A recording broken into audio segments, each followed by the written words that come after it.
because I wanted to share with you something that I know I'm not the only woman that has struggled with. In fact, I feel that many women struggle with this lie. And that lie being, I'm not enough. That we are constantly giving and going and trying and trying and trying and feeling like we're just failing, whether it's failing in friendships, whether it's failing at keeping our house clean, whether it's failing at being number one at whatever it is that we're facing.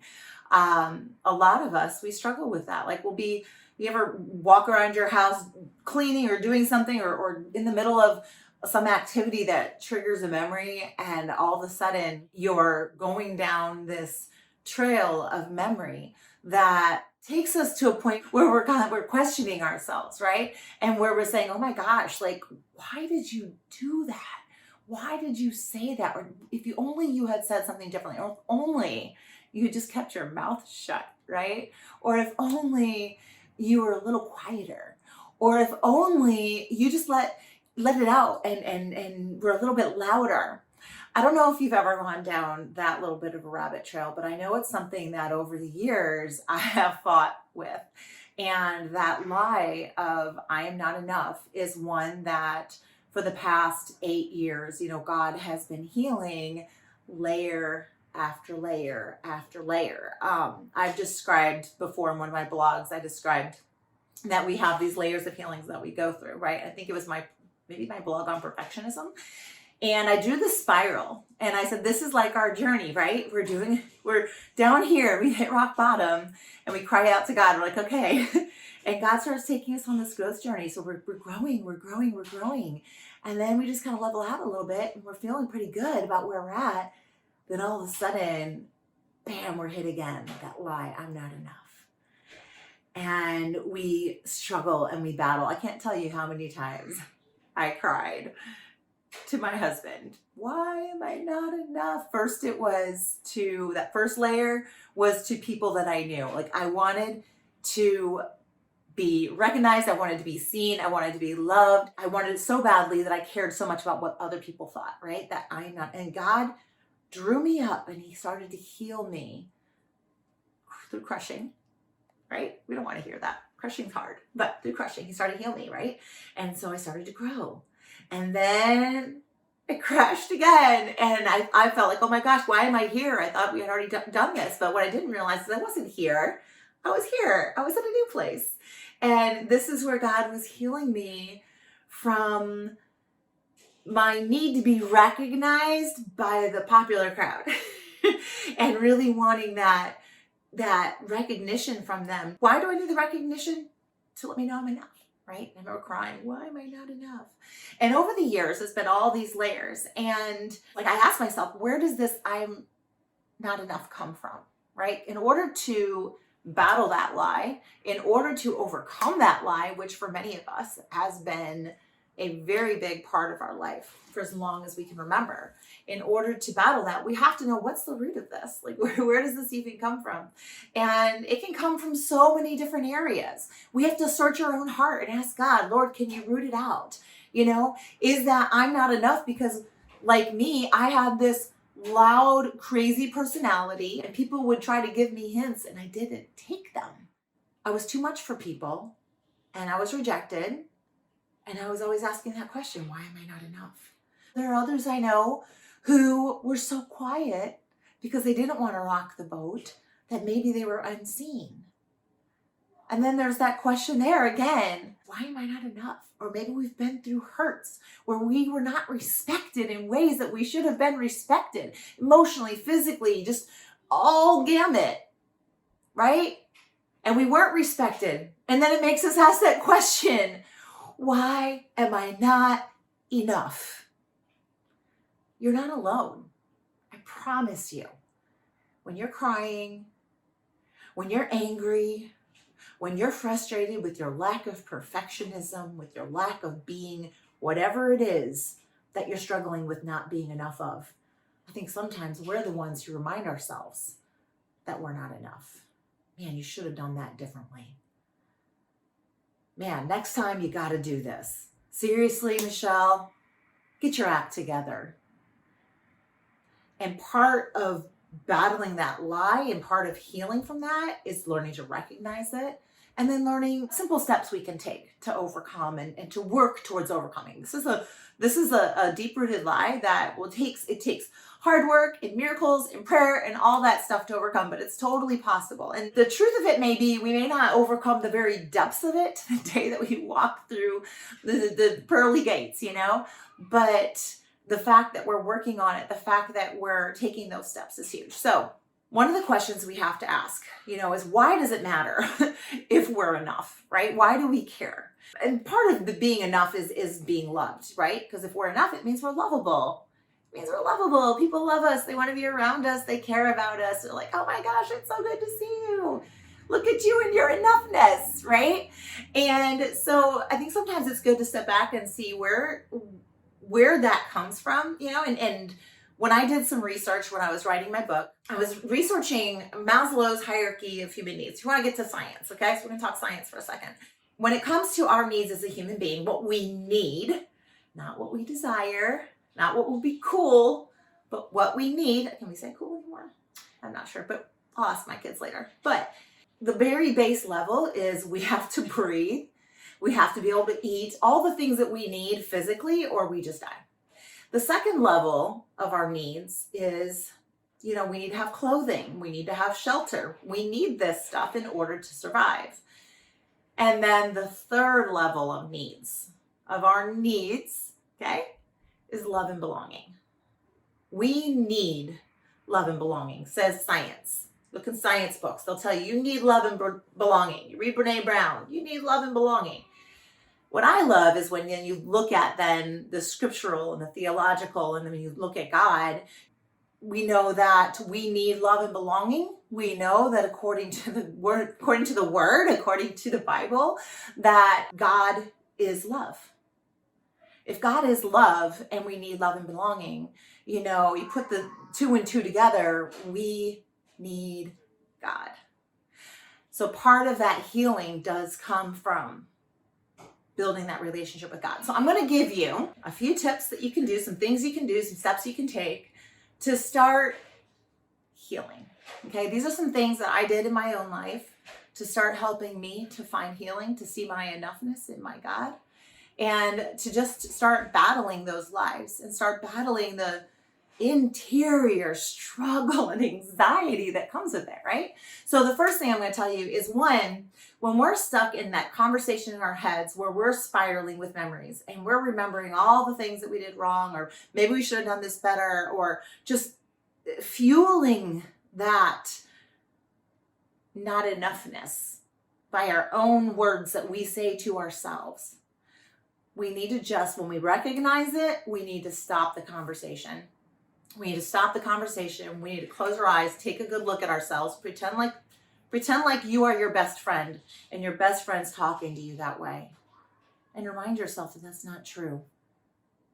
No one's perfect and no one expects you to be perfect, right? My second tip I want to give you is that most of us have people who are in a corner. Maybe it's our mom, our sister, our brother, maybe it's a friend or a couple of friends, maybe it's our spouse. But we have people who see us for who we are and all of our authenticity and all of our craziness. They know who we are when no one's watching, and they love us. Often, one of the biggest things that we tend to do is we walk into a room and there's all these people who love us, but then there's one over there can't stand us. And instead of focusing on all these people who love us, we're caught up with what did I do? Like, why am I not enough for them? This, and maybe not in that exact circumstance, but pay attention to that. The next time you're thinking, wow, why am I not enough for this person? I had that happen recently where I was at a place and I saw someone who I always just thought was really awesome, and there's just not that connection there. And I was struggling, and I had to stop and I had to start naming off my friends who see me, who have seen me at my worst, who have seen me at my best, who have seen me at my silliest, my weirdest, in my all the S, and they think I'm the bee's knees. Okay? So sometimes we just have to stop and we have to start counting all those people. Brene Brown talks about in one of her books, she says, write down a list on a square piece of paper, a list of the names of the people whose opinions matter. The people who you care about, who care about you, write their names down, fold it up, put it in your wallet. And the next time you're spiraling with that, why am I not enough? Read that list, right? And then another thing we can do is work on, to start that healing process, start working on authenticity. When we start realizing that there are people who love us for who we are, they see us, and again, they think we are the bee's knees, then we can stop and we can really work at being more authentic, letting people see the real us. And if they don't like it, as long as we're being kind and doing our best to be the best, to be good, loving Christians, right? If someone doesn't like something because it's a personality clash, well, then they're not meant to be in your circle, right? As long as it's not connected with some sort of a mean or unkind behavior. But if it's just like, wow, she's too loud for me. Okay, that's fine. We weren't meant to be best friends. I'm loud and crazy. I know some people, I get excited. They're like, oh my gosh, she was shouting at me. I'm like, what? I was what? I'm shouting. But there's some people that we just will not have that connection with.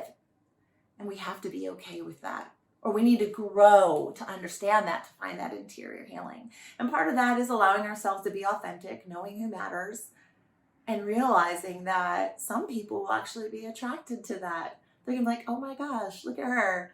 Like, wow, I really connect with that. And they're really gonna connect with that because they're seeing the real you, right? So at last, what I'm going to get to you, and I have this as last because it's really one of the last steps I took in my own journey, because God had to take me from here to here, and I had to be ready to be here. But it's the most important step, and that is building a intimate relationship with Jesus, having a relationship with the Lord, having a relationship with Our Lady, our Mama Mary. I always call my Mama Mary. I'm like, Mama, I need you, and having those long conversations with Jesus. It took me a while to build that relationship.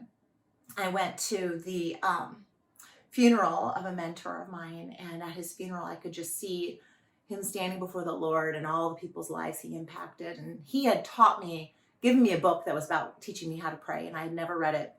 But this is like 4 years ago. And then that's when I decided, okay, I want something different. I don't want to be held back by these lies and by this stuff. And I want that relationship with Jesus. He was not the person that I ran to when I was struggling. But I started making an appointment with God. I get up at 5 a.m. I know it's early. Maybe you can't do 5. Maybe you do it nap time when kids are in bed, or maybe you do it in the evening before you go to bed. But you set an appointment with God. And I would get up and I would sit down and I would just start by saying, come, Holy Spirit. Now I breathe in and I would breathe out, and I would just breathe the Holy Spirit in and I would just breathe out. And then I would read my Bible. Then over time, it became the works of the saints. So those steps led to an event and a time where I was in a big struggle about 6 months later. And the first person I ran to was Jesus. I ran to adoration. So I just want to encourage you in taking these steps and in knowing that it is possible to be free of that lie. It's possible to find that freedom and to live fearlessly. My shirt here. Live fearlessly. It is possible to live fearlessly, to be not afraid and to step out. Like Pope John Paul II said, I have this quote on my wall here. It says, do not be afraid. Do not be satisfied with mediocrity. Put out into the deep and let down your nets for a catch. And part of that is knowing that our enoughness comes from Christ, and when he wants to work in us and we're open and we begin to recognize that, the places we'll go, the things that will, when I say we'll go, we'll do the things he will do, the places he will lead us, even if that's in the little things, because he can take little things. He can take rivers and turn them into oceans. So I want to encourage you in that. Again, one, stop the conversation. When you're caught up here, cut it off. Change the topic, go somewhere else, rewrite the story, but that has to stop. Second, focus on the people who are in your corner, who see you for who you are, who love you and love your authenticity. Focus on that. Number 4, work on authenticity. Work on allowing people to see the real you. Because in all your quirkiness and craziness, I'm pretty weird. So, and I claim that, and I'm okay with that. But in all of that, there's a beauty to it. You were created that way. And when people see that, you're going to make some of the best friends will come from that authenticity. And then build that relationship with God. Make an appointment with him. Set your time and be faithful to it. If you don't make it one day, that's okay. Do it the next. I don't get up at 5 a.m. every day. I'd like to say I do. There are some days where I'm like, I can't do it. But I do get back up and I try again. So that's what I'm going to encourage you in. And just know that you are beautiful. You are fearfully and wonderfully made. God created you with your unique ability to love, with your unique ability to see others. Lean into that. Ask him to open up your eyes to understand and to see the beauty within you. And know that in him, my friend, you are enough.